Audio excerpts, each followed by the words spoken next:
Welcome to the Alaskan Journey podcast. My name is Jamin. I'm your first friend in Alaska, and the purpose of this podcast is to answer the question of what it's like living in South Central Alaska. And one thing that's always kind of interested me is just kind of what it looks like having a boat up here in Alaska, because it just gives you a ton of freedom and opportunities to go and do stuff that you just really can't do in a whole lot of other places. Obviously, can't really take a boat on land, so having the boat gives you an opportunity to go do a bunch of other stuff. And today I'm very lucky to be joined by Amanda Jensen with First Rate Financial. When she's not slinging loans around and everything and making sure that your stuff actually closes, she does have a boat and her and her husband have had boats for years at this point. So she is going to talk to us about that. So Amanda, thank you very much for joining us. Yeah, no, thanks for having me. This is exciting to be here. Absolutely. So let's jump into it then. Just real quick, how long have you lived up here in Alaska, and where have you lived the whole time, more or less? Yes, so pretty much my whole life in Alaska. Grew up in Anchorage, and then, when I moved out to the valley, I was like, I'm never going back to Anchorage. So I love it out in the valley. Yep, fair enough. So whole life, a lot of it has kind of been the Matsu Valley. When did you guys kind of jump into the world of like boating and all that? My husband has pretty much always had a boat, but I would say he had, a fiberglass. It was a Bayliner, and that was fun. We ended up upgrading to an aluminum, the Kingfisher. And that was a 32-foot. And that one was great because you could zip around all of Whittier. And I mean, everywhere we'd go, we'd be able to just kind of scoot. So with the material then, you said aluminum, like I didn't really treat me like I'm like 4 years old talking about this. So like what's the building material? Like how big of a difference does that make when you're looking at it? Well, for aluminum, and I'm not like an expert in this field by any means, but I know that it's more of a tough material. So I know we were able to really scoot over the water. It's one that you can get really close to shore. Some people can even, on a sandy bottom, can actually drive their boats on shore. We never did that, but and then fiberglass, obviously, is just a little bit more delicate. Yeah, no, that checks out, because I think the fiberglass is like ocean kayaks and that kind of stuff. So you don't see a whole lot of space shuttles made out of fiberglass. Right. So that makes sense. Yeah. So, okay, so you guys had that, and so 32-footer, like how much can you do with like a Kingfisher type of boat? Is that like the one where you go out for like weeks and months on end? Is this like a coastal kind of a thing? Like what all can you do with a vessel like that? That one it's pretty versatile. The one that we did buy, it does have, heaters as well as like a little kitchenette area. The bathroom has it's like a bathroom shower. Mm-hmm. I've never used the shower in there. So it seems like it'd be a little cramped. Yeah. Yeah, definitely. We've been out for long weekends. I don't know if it's something that I would necessarily want to do for weeks on end in the Kingfisher, maybe if it was just Jason and I. But I mean, with all of the kids, I think that would be a little too much. So it's more just like a weekend type, long weekend trips and fishing and using it for kayaking and all that fun stuff. Yeah. So where all did you guys like put in and like use that vessel? Mostly it was Whittier. Okay. Yep. But we've taken it down because it is trailerable to Homer, Seward. So. Yeah. Are there like certificates, anything you need to get before you just start chopping the waves and going everywhere? Like how much training do you need? Okay. Actually, you think you would need something like a driver's license, but it's very easy for somebody to just buy a boat and take it out. It's like trial and error. So that can be a little bit alarming when you see people out there that are not safe or, kind of just, you're like, whoa, what's happening? We've heard horror stories of people literally with bigger boats, just kind of putting it on cruise control and then taking a nap, which you definitely don't want to be doing that. And it's like, whoa, that's crazy, because there's so much that could get in the way of the boat, especially if somebody's anchored up. It's not going to navigate you around, like, if you have your car in cruise control and it's detecting a car in front of you. Yeah, well, even like a couple of years ago, like my brothers, my dad, they went out on like a charter out of Seward, and they were in the middle of the ocean, and they ran into a tree. Oh my gosh! Yeah. And it just completely like destroyed like the motor and all that. They had to have somebody come and get them, but yeah, you feel like you got to stay a little bit aware because who's looking for a tree in the middle of the ocean. Yeah, definitely being aware of your surroundings. There was a time we went out of a Homer. This was in the Kingfisher, and there was orcas like literally jumping next to the boat. So if you weren't paying attention, it was cool, but it's like if you weren't paying attention, you could have easily hit one. And then out of Homer, there was a tree standing, straight up in the ocean. We're like, how is it doing that? But then you go back out and it's gone. So it's very interesting. Huh. The ocean's very weird. It's like, I'm sure there's some legend out there that explains that. Right? Yeah. Yeah. There's no other way. So, okay, you guys did the Kingfisher, no permits necessarily required. I mean, you do have to have like your Coast Guard permits and things like that to register the boat to get on the water. But as far as like to be able to drive it, it's pretty much people can just learn as they go. Gotcha. So there's no boater's driver's ed then? They do have classes, but you're not required to take them. Okay. Would you recommend taking the classes, or is a lot of them? Okay. Yes. So take the classes. Yes. Yeah. I mean, there's a lot of, information in those classes, and it'll help for somebody who has never, actually captained a boat to be able to handle like the right-of-ways of the ocean and things like that. Some people just don't know. Yeah. And is there just a lot of like very ocean specific, I guess, things you need to learn, like riptide and like tides? I don't know. Yeah. Again, talk to me like I'm four. Yeah, no, exactly. I personally will not captain the boat because there is so much that Jason pays attention to. The weather, the seas. Yeah. I mean, if it's like more than 3-foot seas, I'm not interested in going out just because I'm more of a fair weather girl. I don't like when the boat's knocking me around. It's not fun for me. But there are some people that they love that and they'll chance it. I'm more like when I go out on the boat, I want it to be fun, enjoyable, and get to see things that you typically wouldn't see. Yeah. Do you get seasick easily? I don't. So that's a blessing. Yeah. But I get scared when the boat's, rocking side to side and you see lots of water on either side as it's rocking. Yeah, that would get a little intense there. So, okay, if you are someone who does get seasick, though, like, have you guys run into that, I don't know, with kids or guests or anything, and what do you do for that? None of our kids have had or been seasick, but we have some friends. We have Dramamine. Typically somebody would take Dramamine, even if they started at 24 hours before they got on the boat. But for somebody who does get seasick, it might be inevitable, especially if you're out there fishing and the boat starts rocking and you're starting to see fish guts and things like that. That might just make somebody, sick. Yeah, if you're already prone, like that's probably going to put you over the edge. Yeah. The times I've gone like charter fishing, it's not really the, when you're in motion, it's when you stop, like, and you're doing the long lining, like 1,000 feet down, and then you're, bringing it up and everything. And the waves are just, up and down because you're staying still on the boat suddenly. Like that's, I get seasick, and that's when it's hit me. So the best thing to do for that is just try to keep your focus on land. Something so far away and keeping your focus on land. Because if you're just constantly watching the boat rock up and down, that will trigger some people. So telling people like, hey, keep your focus on the land or long distance, that typically will help them, keep that sickness at bay. Yeah, well, that's good to know because I do have a tendency to just fixate on the waves. So yeah, don't do that. I'm just anticipating the next one. Yeah, that'll definitely make it worse. Absolutely. So, okay, so you got that.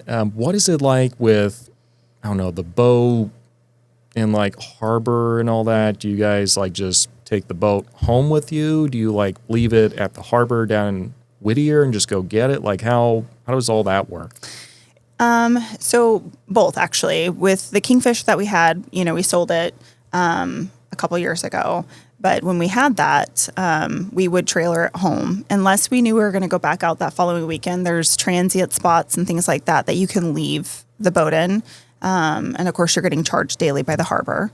But yeah, so if you're going to be out there the following weekend or whatnot, sometimes we would leave the boat down there in like a transient spot. Gotcha. And what's the fees, costs associated with just kind of leaving it down there? Every harbor's different, but I think normally they can do like a weekly fee sometimes, or there's like the daily. So I don't know the exact amount, right? But they walk the docks every single day, so they already got your number.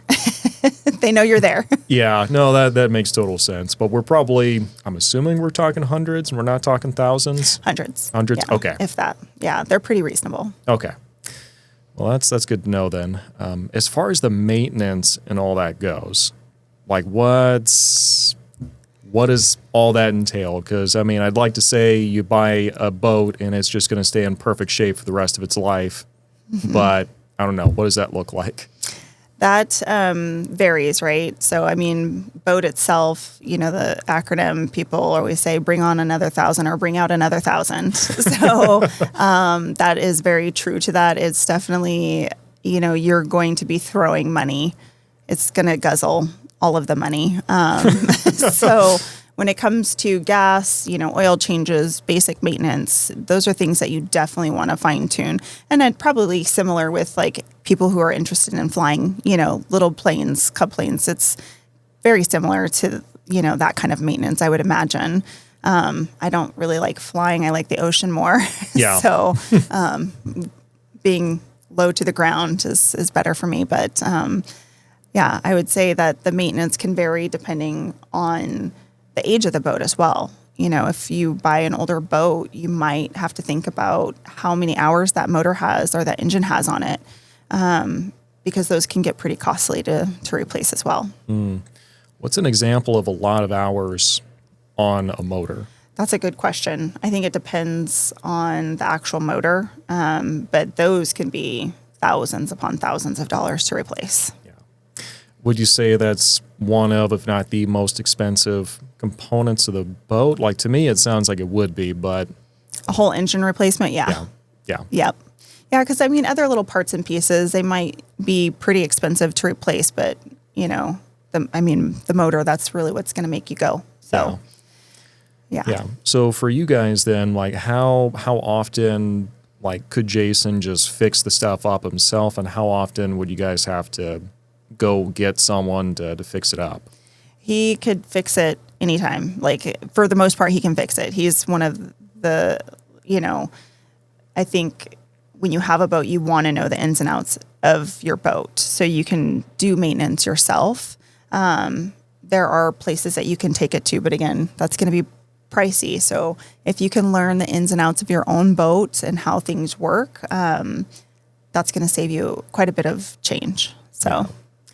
Yeah, that does kind of make sense. I've spoken with a number of pilots, and even though they might not be the mechanic per se, like, they still at least know what the problem is. Mm-hmm. And they're very in touch with that. Yeah, just knowing your engines and then making sure the maintenance, right? So when you're done out of the ocean, and you trailer that home, don't just let it sit. Like, you want to rinse all that salt water out of those motors and things like that to make sure it doesn't seize up. Yeah. So I heard, did a video not too long ago just talking about boats and all that up here in Alaska. I saw like just a rule of thumb where it said, always plan about 10% of whatever the purchase price was of the boat for like the upkeep and the maintenance and everything like that. Is that accurate, or is that kind of a sloppy rule of thumb? I would say for the maintenance and upkeep, that could vary, but I think that's a good. I've never actually put, that thought to it, but I think that would sum it up for some people to kind of give them an idea. As far as most of the maintenance, and that could vary as well. Like, if they're the one doing it themselves or they having somebody else do it. So. Right. Okay. What's the most remote you guys ever went with a kingfisher? The most remote.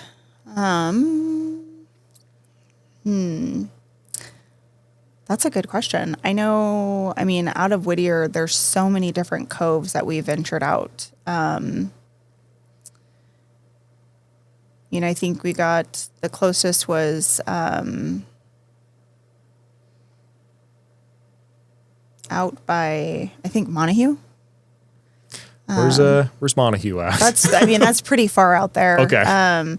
That's, where the big halibut and stuff are. And I might be saying that wrong. I'd have to see a map, but I mean, there are spots out there that feel like you're out there, you're going out there. But one of the reasons why we like to go to Whittier is there's so many different coves. Mm-hmm. So it's not like you really have to share a cove with somebody else. Like it could be your own personal space. Yeah. So I feel like there's a lot of different spots you can kind of tuck away in out of Whittier that just make it more surreal and just magical. Yeah. Yeah, that's awesome. What would you say like boater culture is like? Like, do they, I don't know, look out for their own? Is there like kind of a tight-knit community sense, or is everyone just want to be left alone? Like, what's it like? Yeah, I would say that could go either way. I would feel like most people that are boaters, we've talked to fellow boaters and had conversations with them where they've traveled, things like that. Maybe they don't want to share their favorite mm-hmm. fishing hole, which I get. So it's like, that's why you just follow them to find that out. Right. I know that's where we found this fishing hole. That's where I caught that 165-pound halibut, which was crazy. But it's one of those, you're like, I don't know if I want to share that with everybody. But there are so many different places that you can go. And for the most part, if you're, let's say like Deepwater Bay out of Whittier, they have the white sand beach. And when we first started boating out there was not a lot of people that would actually go or that we'd find ourselves in Deepwater Bay. But they have the Whittier book now that shows all the cool little spots for people or new boaters to go to. And so it is a little bit more busy, we'll say. And when you're on the beach and stuff, you make friends. So I would say everybody's pretty chill. Yeah, well, that's good to hear. It'd be, somewhat disappointing if spent all the money investment in this and just everyone else who you would think you were going to have the most in common with were unbearable. So I'm glad to hear that they're pretty chill group. Yeah, they're the select few. And then I think when it's fishing season as well, you got to watch out. I feel like there's a handful of like really amazing charter fishermen that are they're out there working, and they know that you're trying to be out there having fun. So it's like, it can go both ways. Yeah, no, I can definitely see that.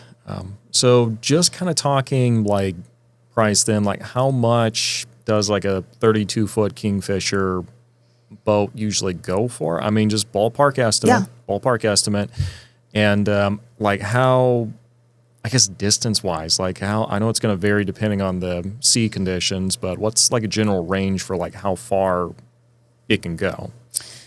So for the Kingfisher, right now, I think they're going closer to like anywhere between, depending on you, if you're looking for a newer one, probably around 250 to 300,000.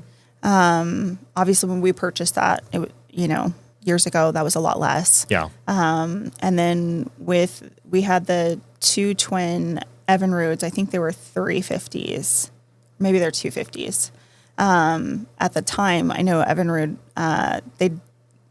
there were some people that had issues with that motor. I don't think they have them anymore for the Kingfishers. But they would scoot. So we could get somewhere like from Whittier to like Deepwater Bay pretty quick. Like I would say within 45 minutes. Like I feel like that would be pretty fast. And our new boat, that's going to be a lot longer. Yeah. So it's that sounds like a different experience. So So let's talk about the new boat. What are the deets on the new boat? So that one we had been saving up. Once we sold the Kingfisher, It's a 45-foot North Pacific yacht. So it's definitely completely different, but it's fiberglass. And it has like 2 staterooms, a shower that you can walk in. So completely day and night different. And a salon. And of course you have your helm, up top. It's more of the forward cabin style, or pilot, style. And then, or if you're familiar with the pilot house. I don't. Again, talk to me like I'm 4. So what's so it's the just pilot like house? you have the forward, helm where you're basically captaining the boat, and then down the stairs you have like the salon area, and then down those stairs is kind of the two rooms, and then the two heads, which is like the bathrooms, Right? And one has a shower in it, so it's definitely way different. So Yeah. instead of like the Kingfisher, you have to pump the toilet. This has a button. So it's day and night different. It's like that is such a difference there. What made you guys decide to go over and like go for that as opposed to, I don't know, bigger Kingfisher? Like what's the I know, yeah. It was definitely we went to the boat show in Seattle 2 years in a row, and we were looking for that perfect boat, something that was comfortable. The kids were getting bigger, and the Kingfisher was a lot more tight, trying to squeeze kids on a table bed. And then, of course, the bow was our bed. So just, when we're looking at the differences of like the Kingfisher sleeping quarters, and of course the whole back could be enclosed, right?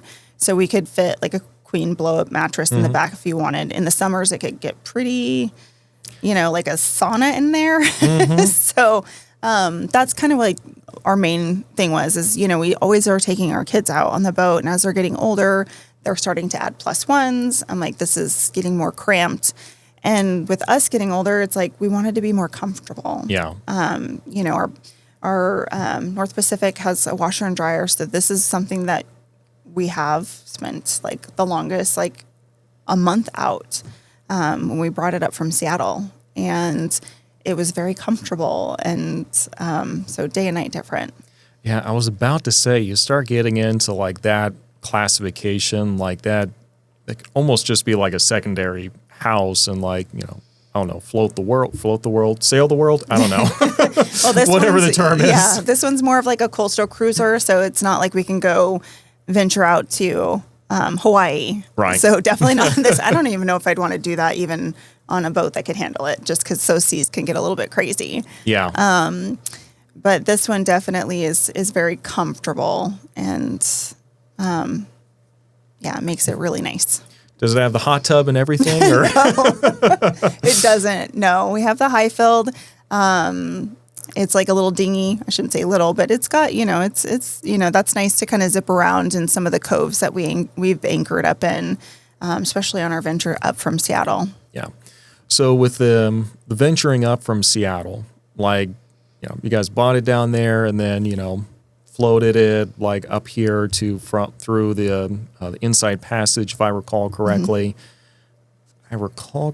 You had like some surgery or something going on at the time, or I had my back. I ended up herniating my discs in February earlier that year. So when we went out, I thought it was pretty much healed, but by the time we got to Ketchikan, it herniated even more because, with dealing with your first mate. So It was just the two of us. I was dealing with the buoys and the ropes and everything like that. So that was an adventure. We'll say that because I did have to go to the hospital there, and they had to get me on some steroids to help ease the pain. I just recently had back surgery this February. So non-invasive, went to Arizona for that, and healing great. Have you been able to like get out on the boat a whole lot since then? Okay. We disappointing. I just, for the first time, actually got to go back because right now we brought it up. It's staying in Sitka because Jason's working on that new search hospital that they're building. So he's living on the boat while he's there. That was the whole plan. And then hopefully this coming summer in 2026, he'll be able to bring it up. We don't quite have a spot yet, so that's going to be a little interesting. We were hoping to have one in Whittier, but it's so hard to get a spot in Whittier.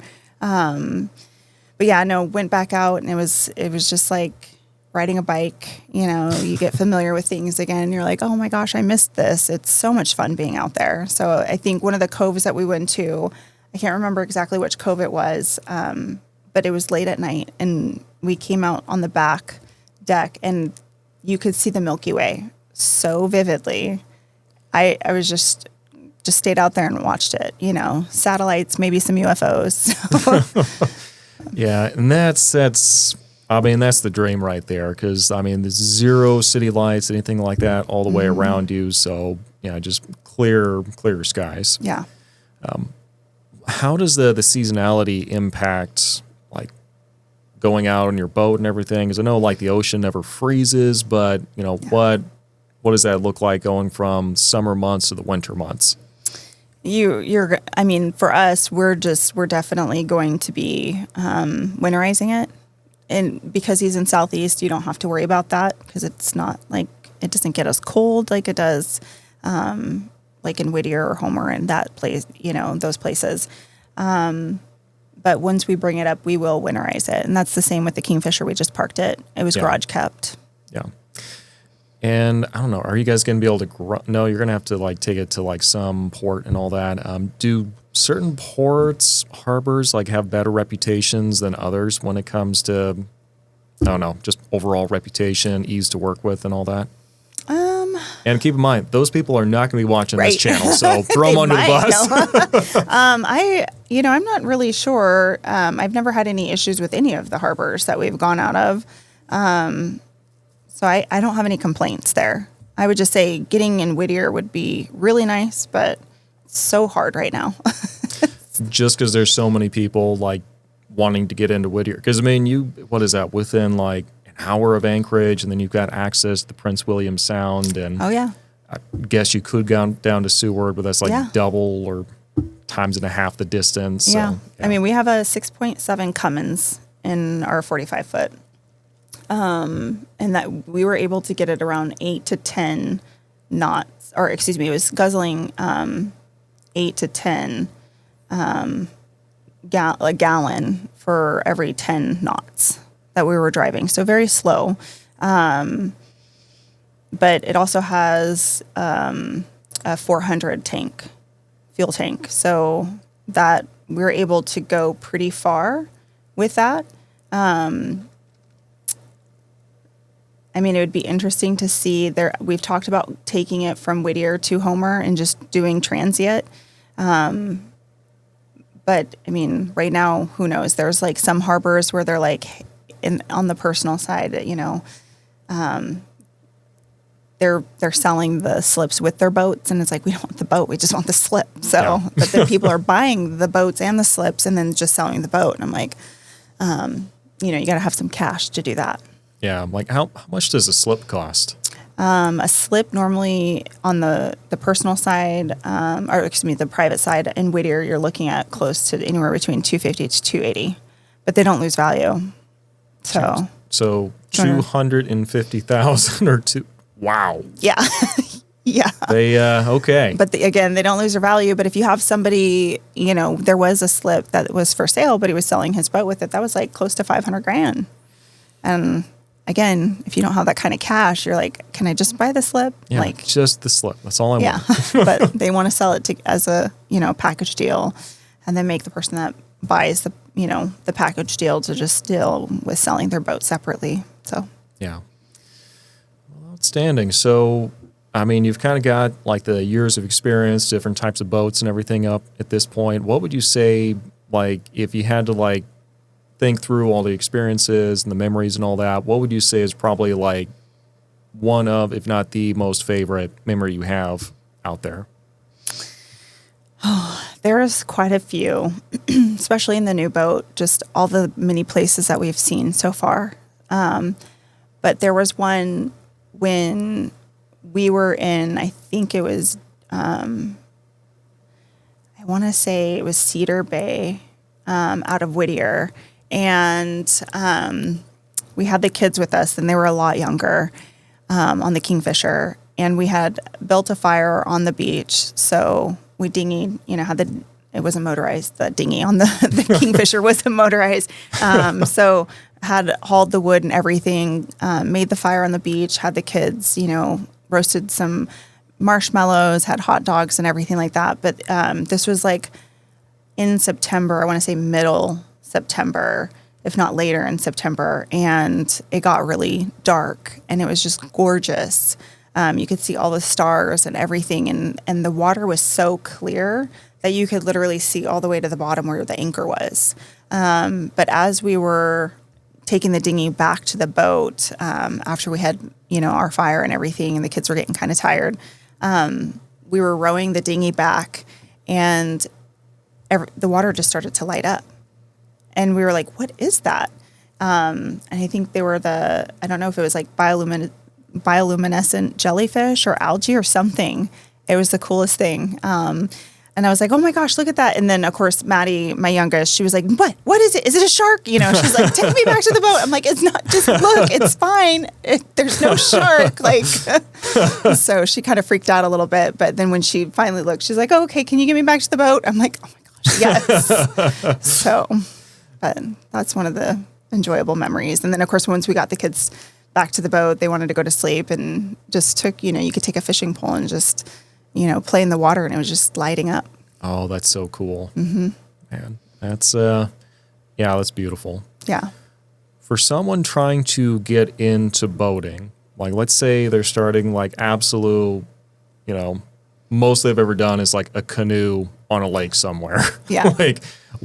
How would you say advise them to kind of go about getting into it, and just things for them to consider? Start small. Or, if you are into boating, you're going to find like somebody who maybe has a boat and go out with them, ask them all the questions, see if they're comfortable letting you, take it obviously with them with you, and captain it around a little bit. And, but just so you can get familiar with it. And then, there's so many YouTube videos out there of like how-tos now. It's like, watching all of the videos, and just, there's so many different resources out there that somebody could just gobble up just to help them understand, certain water rights or waterways, I should say, and of when a boat's coming from this direction, who has the right of way type thing, stuff. So it's like, and I'm assuming the answer is just go directly at them because it's a matter of respect. Yeah. And yeah, they've got to respect you as a captain. Yeah, don't do that. But yeah. So, there's just so much that somebody could do if they're interested in that. But just starting small, and then, even if you get like a little tiny, what are those boats? I always forget the name of them. They are always in Sitka. Oh gosh, their name always evades me. But they have like just the little boats out there that a lot of people take out. Just kind of renting them? There are boats for rent too. Okay. Yeah.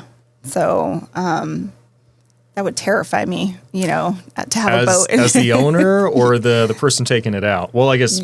Maybe both. Yeah. Yeah, like if you don't know what you're doing and somebody's just like, here you go, take it out. It's like a transaction with both people just freaking out the entire time. Yeah, great. That sounds awesome. Yeah, exactly. I'm sure they might ask like, hey, what kind of experience you have? But yeah.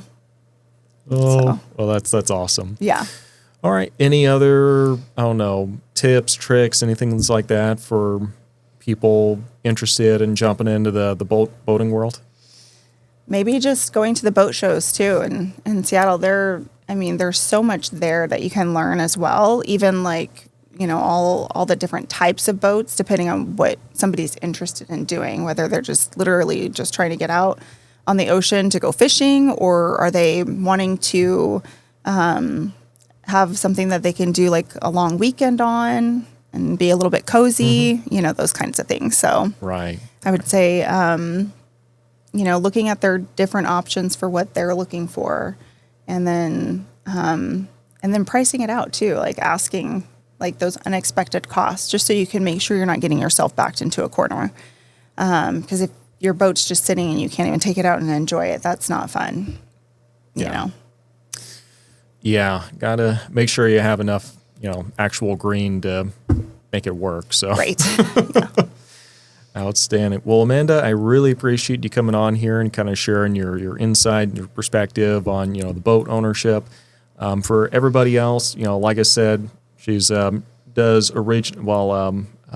originate's not the right word. Loan originating, yeah. Loan originating. Okay, Yeah. there we go. It is the right word. Yeah. Yeah. So she does originate loans and all that. So if you guys are looking to jump into owning a home up here, then we'll talk about a boat. Okay, get a home first. Yeah. We'll talk about that later, but get a house first. But if that is something you're looking at, feel free to reach out to Amanda. Her contact information will be in the description section down below. And again, thank you very much for joining us. And everyone else, we will see you next time.